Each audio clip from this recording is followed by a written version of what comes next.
구약성경 시편 3편 1절에서 8절까지입니다. 여호와여, 나의 대적이 어찌 그리 많은지요. 일어나 나를 치는 자가 많으니이다. 많은 사람이 나를 대적하여 말하기를 그는 하나님께 구원을 받지 못한다 하나이다. 셀라. 여호와여, 주는 나의 방패시요 나의 영광이시요 나의 머리를 드시는 자이시니이다.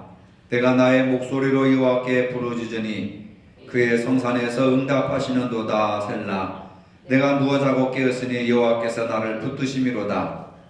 천만인이 나를 에워싸 진친다 하여도 나는 두려워하지 아니하리이다. 여호와여, 일어나소서. 나의 하나님이여, 나를 구원하소서. 주께서 나의 모든 원수의 뺨을 치시며 악인의 일을 꺾으셨나이다. 구원은 여호와께 있사오니 주의 복을 주의 백성에게 내리소서. 셀라.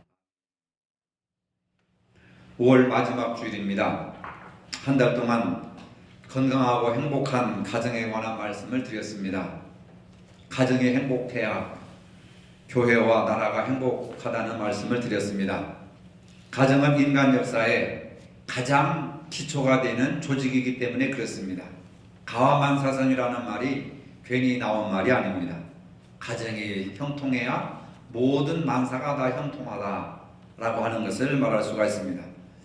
다윗은 신앙적으로나 정치적으로 훌륭한 인물이었지만은 불행하게도 행복한 가정을 꾸리지를 못했습니다. 오늘 우리가 함께 읽은 시편 3편의 시작은 다윗이 그 아들 압살롬을 피할 때 지은 시라고 조그맣게 제목을 기록하고 있습니다. 이것은 표제라고 하는데 성경에서 유일하게 시편에만 그런 제목을 붙이고 있습니다. 왕의 자리를 탐낸 다윗의 아들 압살롬이 반역을 일으켰습니다.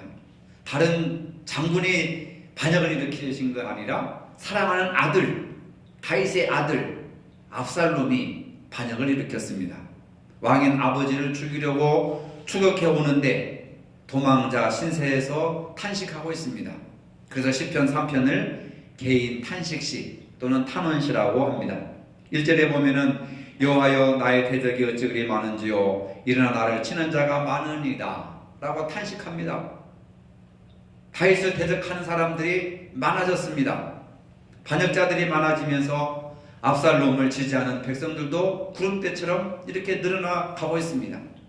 전령에 다가와서 다윗에게 말합니다. 거짓 모든 백성들이 전부 다 압살롬에게 붙었습니다.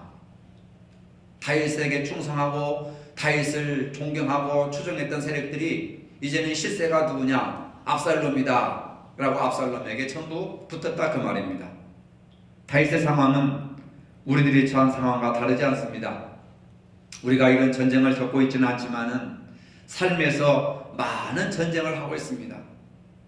피로와 질병으로 직장에서 상식에 통하지 않는 상사와 이해할 수 없는 후배들 때문에 힘들 때가 있습니다.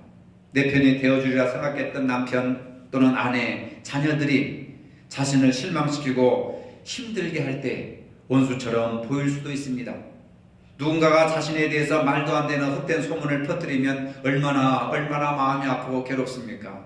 심지어는 댓글 때문에 자살한 연예인도 있었습니다. 이전의 말씀처럼 많은 사람이 나를 대적하여 말하기를 그는 하나님께 구원을 받지 못한다 하나이다. 이렇게 말하는 사람이 내 주변에 얼마나 있을지 모릅니다. 그러나 다윗은 많은 이들이 대적하고 더 이상 소망이 없다고 말할 때에 자신에게 닥친 문제 해답을 하나님에게서 찾습니다. 우리는 말할 수 없는 고통과 절망과 어려운 일이 있으면 인생을 포기하고 관계를 끊고 절망하고 세상과 단절하는 그런 극단적인 방법을 취하지만은 다윗은 그러한 위기와 절망 속에서 하나님을 찾았다고 하는 것이 우리와 다르다는 겁니다. 3절입니다. 여호와여, 주는 나의 방패시요 나의 영광이시요 나의 머리를 드시는 자이시니이다. 다윗은 하나님에 대해서 나의 방패, 나의 영광, 나의 머리를 드시는 자라고 고백하고 있습니다. 그것은 하나님과 친밀한 관계를 말하는 겁니다. 하나님은 당신의 방패, 당신의 영광, 당신의 머리 또 온 인류의 영광 방패의 머리가 아니라 하나님은 나의 방패, 나의 영광, 나의 머리를 드시는 자다고 고백하고 있습니다. 나의 하나님이 중요한 것이지 우리가 알고 있는 하나님이 중요한 것이 아닙니다. 나의 방패라고 하는 것은 작은 방패가 아니라 몸 전체를 가릴 수 있는 방패를 말하는 겁니다. 하나님이 나를 완전히 보호하는 방패라고 고백합니다. 머리끝에서 발끝까지 하나님의 방패가 원수들에게서, 대적자들에게서 나를 보호하시고 지켜주시는 하나님은 나의 방패이심을 믿으시기를 바랍니다.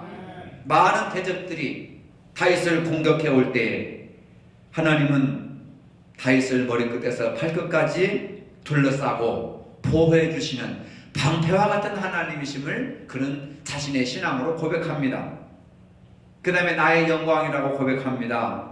왕자를 내려놓고 예루살렘을 떠나 도망하고 있는 다윗의 고백입니다. 얼마나 비참하고 얼마나 수치스럽고 얼마나 자존심 상하는 상황입니까? 다른 사람도 아닌 자기 자식으로부터 배신을 당하고 도망가는 신세 속에 얼마나 고통스러웠겠습니까?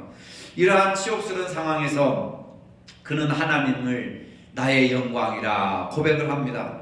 보통 사람 같으면 하나님을 원망하고 심지어는 하나님을 부인하고 하나님을 저주할 상황일 것입니다. 자식에게 왕의 자리를 빼앗기고 도망자 신세로 언제 군사들에게 잡혀 죽을지도 모르는 긴박하고 억울한 상황에서 이 상황이 하나님께 영광을 돌릴 수 있는 상황이 아닙니다. 억울한 일을 당하고 있을 때 하나님이 나의 영광이라고 여러분 고백할 수 있습니까? 그리고 하나님이 나의 머리를 드시는 자라고 고백합니다.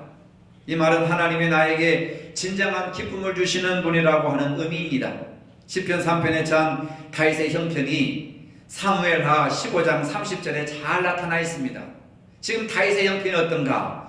다윗이 감람산 길로 올라갈 때에 그의 머리를 그가 가리고 맨발로 울며 가고 그와 함께 가는 모든 백성들도 각각 자기의 머리를 가리고 울며 올라가니라. 왕인 다윗이 머리를 풀고 얼굴을 가리고 맨발로 울면서 도망가는 거예요.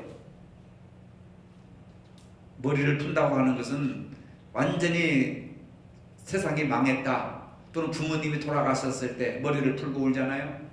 슬픔을 당했다든지 절망이 있었다든지 그때 머리를 풀고 맨발로 신발을 신을 그런 여유가 없이 맨발로 쫓겨가는 그런 얼마나 상황이 긴박했는가 하면 맨발로 쫓겨가면서 울면서 가겠습니까? 그 상황입니다. 그런 상황에서 머리를 풀고 울면서 맨발로 도망가는 신세 속에서 하나님이 나의 방패이시고 하나님이 나의 영광이시고 하나님이 나의 머리를 드시는 자라고 고백할 수 있느냐 그 말입니다. 실패한 왕으로서 자식에게 왕위를 빼앗기고 도망가는 다윗의 비참한 모습입니다. 얼마나 상황이 급했으면 맨발로 도망치겠습니까? 다윗이 머리를 가리고 맨발로 걸어가는 슬퍼하는 모습, 실패한 모습, 비참한 모습입니다. 다윗은 이런 슬픈 상황이 있었지만 하나님의 자신의 머리를 들어주시는 자라고 고백하고 있습니다. 자식은 내 머리를 들지 못하게 아비를 수치스럽게 했지만 하나님은 나의 머리를 드시는 자라고 고백하고 있습니다. 하나님은 자신의 영광이시고 자신의 머리를 들어주신다고 확신했습니다. 머리를 든다고 하는 것은 두 가지 의미가 있습니다. 슬픔과 두려움에서 벗어나게 해주신다. 하나님께서 내 머리를 들어주신다. 이 얘기는 하나님께서 나의 지금의 슬픔과 두려움에서 벗어나게 해주신다.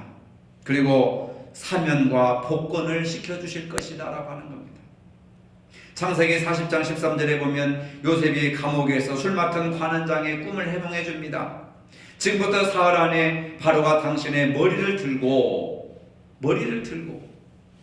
당신의 전직을 회복하리니 당신은 이 왕의 술 맡은 자가 되었을 때에 하던 것과 같이 바로의 잔을 그 손에 받들게 되리이다. 당신의 머리를 들고 복직시켜 주실 것이다. 복권시켜 주실 것이다. 그걸 예언했잖아요. 요셉이. 바로 다윗이 하나님께서 나의 머리를 드시려 들어주시는 자라고 하는 것은 다윗을 복권시켜 주시고 왕권을 회복시켜 주시고 승리있게 해 주실 것이라고 하는 것을 믿었습니다. 언제? 도망갈 때, 가장 절망에 빠졌을 때, 가장 비참했을 때, 가장 실패했을 때, 여러분 가장 힘들고 어렵고 슬프고 고통스러운 현장 속에서 하나님을 구하시길 바랍니다. 하나님을 의지하시기 바랍니다. 하나님을 찾으시기를 바랍니다. 그분은 나의 방패가 되시고 나의 영광이 되시고 나의 모든 어려움에서 나를 구원해 주시고 이기게 하시는 내 머리를 드시는 자신이다 라고 고백하는 거예요. 다윗은 멀지 않아 하나님께서 자신의 슬픔과 두려움 속에서 벗어나게 하실 것을 믿었습니다. 그리고 다시 왕으로 복권시켜 주실 것을 믿었습니다. 자신의 명예를 회복시켜 주신다는 것을 믿었습니다. 다윗은 지금 자신이 처한 상황에 주목하지 않고 하나님께 주목했습니다. 많은 사람들이 왜 절망합니까? 지금 문제를 바라보고 지금 상황을 바라보고 현실을 바라보고 하니까 문제가 너무 크게 다가오는 거예요. 그래서 교회 다녀도 소용없다. 예수 믿어도 소용없다. 열심히 해봐도 소용없다. 하나님의 살아계시면 이런 문제를 왜 나에게 주느냐? 이런 문제를 왜 우리 가정에게 주느냐? 하고 절망에 빠져버립니다. 다윗은 자신이 처한 상황을 주목하지 아니하고 하나님께 주목했습니다. 여러분 하나님을 주목하는 것, 하나님을 바라보는 것이 믿음인 줄로 믿습니다. 대적에게 공격을 받는 치욕스러운 상황이었지만 다윗이 기억하고 있는 것은 자신이 섬기는 하나님이 어떤 분이신가 하는 것이었습니다. 하나님은 보호와 영광과 기쁨이 되시는 분으로 믿었습니다. 내가 하나님을 어떤 분으로 믿느냐 이것이 중요한 겁니다. 오늘 우리도 이런 믿음으로 하나님을 믿어야 될 줄로 믿습니다. 지금은 비록 비참하지만 하나님은 나의 방패, 나의 영광, 나의 머리를 드시는 자, 지금 나의 방패가 되신다는 겁니다. 지금 나의 영광이신 하나님, 지금 나의 머리를 드시는 하나님을 고백하시기를 바랍니다. 보호하시고 영광이 되시며 기쁨을 주시는 하나님, 그저 멀리 계시는 하나님이 아니라 지금 나의 형편에 주목하고 계시는 하나님이시라고 하는 겁니다. 이러한 믿음에 의해서 4절을 고백합니다. 내가 나의 목소리로 여호와께 부르짖으니 그의 성산에서 응답하시는도다. 부르짖으니라고 하는 것은 히브리어로 미래 완료형으로, 미완료형으로, 완전 시제가 아니라 미완료형으로 이렇게 쓰여 있는 단어입니다. 그것은 뭐냐면 한 번 부르짖은 것이 아니라 완료가 될 때까지, 이루어질 때까지, 응답될 때까지 계속해서 반복해서 기도했다고 하는 것을 말씀해주고 있는 겁니다. 하나님께 대한 믿음은 많은 기도 생활의 경험으로 시작된다고 하는 겁니다. 많은 기도를 해야 믿음이 생기고 하나님께 대한 신뢰가 생기고 하나님을 바르게 아는 것이지, 그저 어려움 있을 때마다 한 10분 기도하고 그냥 응답이 안 오니까 포기해버리는 그런 것이 아니라 응답될 때까지 반복해서 계속적으로 기도했다는 것을 의미하는 겁니다. 내가 나의 목소리로 여호와께 부르짖으니 라고 하는 그런 미완료형으로 쓰여졌다 하는 것을 알 수 있습니다. 다윗이 하나님께 부르짖을 때마다 하나님은 몇 번이고 그에게 응답해 주셨습니다. 수많은 대적에 의해서 둘러싸여 조롱을 받고 있는 순간 과거 자신이 기도할 때마다 응답해 주셨던 하나님의 은혜를 기억해냅니다. 아마도 골리앗을 물리쳤을 때 나는 만군의 주 여호와의 이름으로 나간다 하는 하나님에 대한 믿음이 왕이 되고 나서 가장 어렵고 가장 큰 위기를 맞았을 때, 어렸을 때 그 하나님의 동행해 주셨던 그 경험을 생각하고 기도하지 않았겠는가 하는 생각을 할 수 있습니다. 과거에도 응답해 주셨던 하나님, 순환당하는 현재도 응답하시고 미래에도 응답해 주실 것을 확신히 믿으시기를 바랍니다. 기도할 때 중요한 것은 하나님이 응답하시리라는 확신을 가지고 기도하는 것이 중요합니다. 다윗의 현실의 상황은 달라지지 않았지만 그의 고백이 달라졌습니다. 많은 사람들이 오늘 기도하면 내일 달라질 것이라 생각합니다. 환경이 달라지고 그 사람의 마음이 달라지고 세상이 달라질 것이라 생각하는데 그것은 너무나도 성급한 생각입니다. 다윗이 이렇게 기도를 했어도, 이렇게 하나님께 고백을 했어도 여전히 쫓기는 자의 신세고, 그 다음에 압살롬의 군대가 점점 포위를 해오기 때문에 다윗은 더 위기를 맞게 되는 겁니다. 기도하고 고백을 해도 현실의 상황은 달라지지 않았지만 그의 믿음의 고백이 달라진다고 하는 것, 이것이 중요한 겁니다. 여러분, 무엇이 달라졌는가 5절에 봅시다. 내가 누워 자고 깨었으니 여호와께서 나를 붙드심이로다. 내가 누워 자고 깨었으니 여호와께서 나를 붙드심이로다.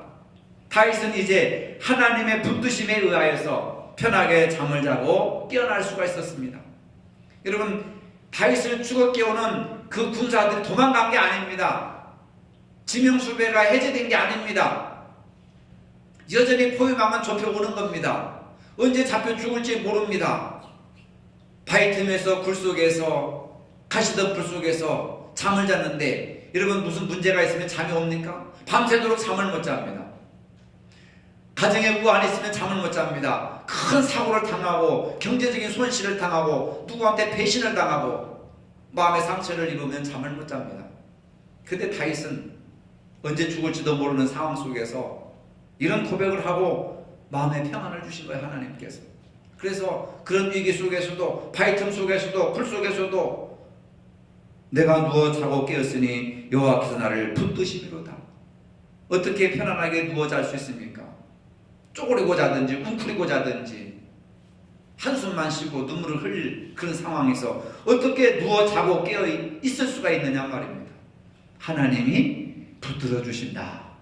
그런 고백을 하니까, 그런 기도를 하니까, 그렇게 하나님을 믿고 의지하니까 현실은 지금 당장 달라지지 않았어도 하나님께서 그를 붙들어 주시면 어떠한 위기 속에서도 평안함을 갖게 될 줄로 믿으시기를 바랍니다. 천만인이 나를 에워싸 침친다 하여도 나는 두려워하지 아니하리다. 무서워서 맨발로 도망치던 사람이 어떻게 갑자기 이렇게 배포가 커가지고 간땡이가 부어가지고 천만인이 구름대처럼 에워싸 온다 할지라도 나는 두려워하지 않겠는가? 담대함을 얻을 수가 있다고 하는 겁니다. 천만인, 구름대처럼 셀 수 없는 많은 군사들을 말합니다. 그런 사람들이 자기를 포위망을 좁혀온다 할지라도 나는 두려워하지 않는다. 이런 용기와 힘이 어디서 나옵니까? 하나님께서 나를 붙들어 주신다고 하는 믿음에서 나온다는 것을 믿으시길 바랍니다. 자신의 명예를 회복시켜 주시는 하나님, 기도의 질 응답해 주시는 하나님, 한순간도 눈을 떼지 않으시고 붙들어 주시는 하나님께 대한 철저한 믿음이 이깁니다. 이런 믿음이 세상을 이긴다는 것을 믿으시기를 바랍니다. 오늘 우리에게 주시는 본문은 오늘 우리에게 세 가지 교훈을 주십니다. 첫째로, 절망의 때에 눈을 들어 하나님을 바라보아야 합니다. 여러분, 인생의 절망의 때에 눈을 들어서 하나님을 바라보시기를 바랍니다. 다윗은 대적들에 의해서 포위되어 억압받고 위협받고 있는 그런 긴박한 상황 속에서도 그 상황을 하나님께 아뢰입니다. 하나님이 모르시겠습니까? 하나님은 다 아십니다. 그렇지만 하나님께 아뢰는 거하고 혼자 절망하는 거하고는 하늘과 땅의 차이입니다. 수많은 원수를 보며 낙담하고 있다가 갑자기 시선을 하나님께로 향하자마자 새로운 힘을 얻게 되었습니다. 원수의 공격과 절망의 순간에 잠시 눈을 떼고 그를 둘러싼 방패요, 그에게 영광을 주시는 분이시요 그의 명예를 회복시켜 주시는 하나님을 바라보는 겁니다. 문제를 바라볼 때는 문제가 더 크게 되지만 하나님을 바라볼 때는 하나님의 도우심을 바라보게 되는 겁니다. 원수 앞에서 원수만 바라보고 있으면 낙심과 절망이 더 커지게 됩니다. 문제만 바라보면 절망할 수밖에 없습니다. 저놈의 자식이 언제 인간이 될까? 언제 신앙이 클까? 언제 예비의 마음을 알아줄까? 언제 돈 벌어서 빚을 갚을까? 언제 돈 벌어서 아파트를 살까? 문제 자체만 보면은 아무 희망이 없습니다. 이때 우리는 하나님을 바라봐야 됩니다. 나의 도움이 어디서 올꼬? 나의 도움은 천지를 지으신 여호와에게서로다. 할렐루야. 나의 도움은 하나님밖에 없다는 겁니다. 사실 절망에 빠지는 것보다 더 절망적인 상황은 하나님을 볼 수 없다고 하는 것이 그게 가장 큰 절망입니다. 문제가 절망이 아니에요. 상황이 절망이 아닙니다. 그 문제와 상황 속에서 하나님을 바라보지 못한다는 게 그 더 큰 절망이라고 하는 겁니다. 우리의 적은 죄악이나 사탄이 아닙니다. 절망입니다. 키엘케고르라고 하는 철학자는 이런 말을 했습니다. 절망은 죽음에 이르는 병이다. 무엇이 여러분들에게 죽음을 가져다 줍니까? 절망이라고 하는 거예요. 지옥의 문 앞에, 단테의 시곡에 보면 지옥의 문 앞에 이곳에 들어가는 자는 더 이상 희망을 버려라. 희망이 없는 곳이 지옥이라는 겁니다. 절망이 마음속에 가득 차 있으면 그 사람은 지옥에 빠져 있는 거예요. 절망은 죽음에 이르는 병이라. 그러나 여러분, 앞뒤와 동서남북이 다 절망의 벽으로 둘러싸여 있어도 하늘은 열려있기 때문에 하나님께 기도하고 하나님께 바라보고 하나님을 의지하시기를 바랍니다. 하늘은 언제든지 열려 있습니다. 우리 눈이 문제로부터 벗어나서 인생의 모든 문제 해결자 되시는 하나님을 향하도록 해야 된다는 겁니다. 시편 42편에서 절망에서 벗어나도록 말씀하십니다. 내 영혼아 어찌하여 낭망하며 어찌하여 내 속에서 불안해하는고 너는 하나님을 바라라. 그 얼굴의 도우심을 인하여 내가 오히려 찬송하리로다. 할렐루야. 어찌하여 낭망하며 어찌하여 불안해하느냐? 하나님을 바라보아라. 하나님의 도우심을 바라보아라. 그러면 절망이 편하여 두려움이 편하여 낙심이 편하여서 오히려 찬송할 것이다. 하나님은 상황을 역전시켜 주시는 하나님이에요.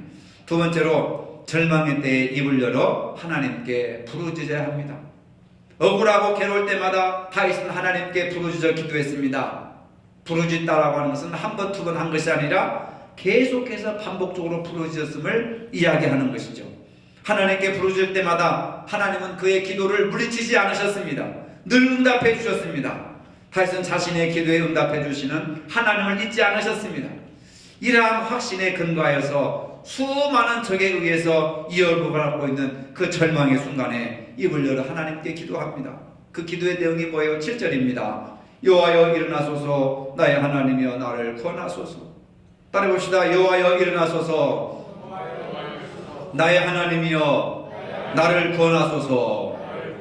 이게 다윗의 기도예요. 이 기도를 반복해서 응답될 때까지 계속해서 기도합니다. 절망의 순간 더는 호소할 곳이 없어서 하나님께 와서 기도하면 부르짖으면 하나님께서 응답해 주십니다. 이것이 성경의 약속의 말씀입니다. 애굽의 억압 아래서 실험하던 히브리인들 하나님께 부르짖으니까 하나님께서 응답하시고 모세라고 하는 지도를 통하여서 그들을 해방시켜 주시고 구원하시지 않으셨습니까? 예레미야 33장 3절에 이렇게 말씀하십니다. 너는 내게 부르짖으라 내가 내게 응답하겠고 내가 알지 못하는 크고 비밀한 일을 내게 보이리라. 할렐루야. 지금은 비록 어려운 문제, 죽고 싶은 그 절망적인 문제 때문에 부르짖지만 나중에는 하나님이 우리가 알지 못하는 크고 비밀한 일을 보여주신다고 하는 거예요. 인간적인 도움을 기대할 수 없는 상황에서 하나님께 구원을 요청하면 하나님만이 하실 수 있는 일이기 때문에 하나님이 반드시 응답해 주십니다. 절망의 순간에 우리가 서야 할 자리는 대적자들과 싸우는 것도 아니고 권세 있는 자들에게 손을 내미는 것도 아니고 오직 하나님 앞에 서야 될 줄로 믿으시기를 바랍니다. 그분 앞에 무릎을 꿇고 그분께 입을 열어 부르짖을 때 모든 문제의 해결자가 되시는 하나님께서 응답해 주신다는 것을 확신하시기를 바랍니다. 그리고 마지막 세 번째, 절망의 때 믿음으로 희망의 미래를 확신해야 됩니다.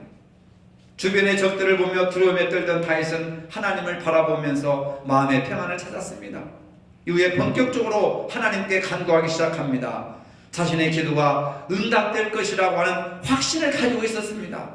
이러한 확신은 7절에 주께서 나의 모든 원수의 뺨을 치셨고 악인의 이를 꺾으셨나이다.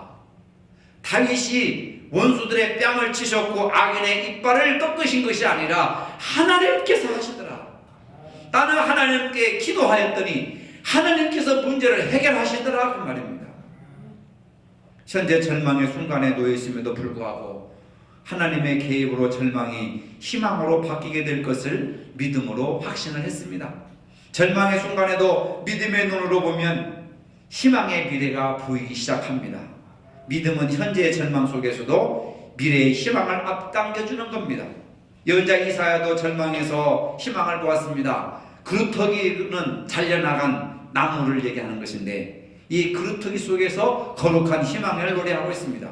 이사야 6장 13절에 밤나무 상수리나무가 배임을 당하여도 그 그루터기는 남아있는 것 같이 거룩한 씨가 이 땅에 그루터기니라. 절망의 그 깊은 심연 속에서 희망의 씨앗을 보게 되는 것이고 거룩한 희망의 씨앗이 나중에 이스라엘을 장차 이끌어 나갈 것이다. 여러분, 거룩한 씨는 새로운 희망의 시작입니다. 절망은 희망으로 나아가는 문인 줄로 믿으시기를 바랍니다. 절망에서 뒤로 가면 죽음으로 가지만 절망에서 나아가면 희망으로 보이고 미래로 나가는 겁니다. 하나님이 그의 백성과 더불어서 만들어가는 하나님의 역사는 절대로 실패로 끝나지 않습니다. 이사야는 어둠 속에서도 어둠이 거칠 날을 바라봅니다. 이사야 9장 2절에서 이렇게 희망을 노래합니다. 흑암의 해가 든 백성이 큰 빛을 보고 사망의 그늘진 땅에 거주하던 자에게 빛이 비치도다. 흑암 속에서도 빛을 바라보는 믿음. 예수님께서 나는 빛으로 왔다. 너는 빛의 자녀들이다. 이 흑암과 절망과 죽음의 판을 치는 이 세상 속에서 우리는 희망의 빛을, 희망의 등불을, 희망의 촛불을 들고 노래하라는 거예요. 미국의 17대 대통령 앤드류 존슨은 어렸을 때 부모를 여의고 정규 학교도 다니지 못하는 보잘것없는 사람이었지만 그가 미국에서 가장 큰 부를 가져다 준 대통령으로 기록하고 있습니다. 이렇게 생각하는 데는 이유가 있습니다. 알래스카가 미국의 5분의 1, 남한의 17배 정도가 되는데 엄청난 땅이죠. 원래는 구소련의 땅이었는데 앤드류 존슨이 의회의 동의도 없이 그냥 그 당시 720만 달러, 우리나라 돈으로 약 100억 원에 그 알래스카라고 하는 섬을 하나 구입을 했습니다. 의회에서 난리가 났습니다. 매스컴에서 난리가 났습니다. 탄핵시켜야 된다. 이거 물어야 된다. 책임을 물어야 된다. 해가지고 벌떼처럼 일어났습니다. 대통령 자리에 쫓겨날 위기에 처했습니다. 많은 사람들이 조롱을 합니다. 무식하다. 배운 것이 없어서 부모님을 일찍이 여의서 배운 것이 없어서 학교도 제대로 나오지 못해가지고 무식해가지고 저렇게 큰 무모한 짓을 저질렀다. 그렇게 막 매스컴에서 공격을 합니다. 많은 사람들이 그에게 등을 돌립니다. 앤드류 존슨은 공동조사단을 구성을 해가지고 탐사단을 파송을 합니다. 알래스카에 가가지고 그 지역에 뭐가 있는가. 그런데 많은 매스컴들이 저것은 얼음 덩어리밖에 없는 아이스박스밖에 불과하다. 아이스박스에 불과하다 하면서 조롱을 합니다. 그래서 이 탐사단들이 가서 지질학을 조사를 하는데 세계에서 가장 많은 양의 석유가 매장되어 있고 순금과 백금이 세계에서 가장 많이 매장되어 있는 그런 보물덩어리였던 것을 발견하게 되었습니다. 그리고 엄청난 어류와 산림자원을 발견하게 되었습니다. 그것을 알고 나서 매스컴이 이제는 그 알래스카가 아이스박스가 아니라 보물박스가 되었다 하면서 이 앤드류 존슨의 결과에 대해서 선택에 대해서 그때부터 막 칭송을 하면서 신문마다 대서특필을 하게 됐습니다. 비난의 공격 속에서도 침착함을 잃지 않았던 앤드류 존슨은 일생 가운데 가장 어려웠을 때 그는 이런 신앙을 가지고 있었답니다. 어떤 시련이 있어도 환경이 아무리 불리해도 하나님 안에서 절대로 나는 절망하지 않는다. 하나님 안에서 절대로 절망하지 않는다. 바로 그 힘의 원천은 하나님 안에서 절대로 절망하지 않는다고 하는 신앙이 그를 지켜줬다고 하는 겁니다. 여러분, 어떤 어려움이 있어도 하나님 안에서 절대로 절망하지 마시길 바랍니다. 하나님은 절망의 하나님이 아니라 희망의 하나님이에요. 내일 세상에 종말이 온다 할지라도 오늘 나는 한 그루의 사과나무를 심겠노라. 하나님께 소망을 두는 사람은 바로 희망을 갖게 되는 겁니다. 다윗은 사랑하는 아들 압살롬에게 배신을 당해서 왕위에서 맨발로 쫓겨나는 수모를 겪었습니다. 그럴 때 절망하지 않고 하나님은 나의 방패가 되시고 나의 영광이 되시며 나의 머리를 드시는 분으로 고백하며 기도했습니다. 다윗이 도망자 시절에도 편에 잠잘 수 있었던 것은 이런 하나님을 신뢰하고 있었기 때문입니다. 그런 하나님이 우리들의 하나님이시고 여러분 각자의 하나님이십니다. 하나님 안에서 절대로 절망하지 마시기를 바랍니다. 기도하시겠습니다. 거룩하신 아버지, 다윗은 인간적인 수치와 배신 속에서도 하나님을 향한 믿음을 저버리지 않고 영원한 소망을 가졌습니다. 지금 여러 가지 어려운 상황에서 절망하지 말고 오직 나의 방패, 나의 영광, 나의 머리를 드시는 하나님의 능력을 믿으며 희망을 갖게 하여 주시옵소서. 예수님의 이름으로 기도합니다. 아멘. 이제는 우리 주 예수 그리스도의 은혜와 하나님 아버지의 무한하신 사랑과 성령의 교통하심이 절망의 때에 오직 하나님만 바라보기를 원하는 모든 성도들 머리 위에 이제로부터 영원토록 함께 하시기를 축원하옵나이다. 아멘.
비로소 나의 마음 평안해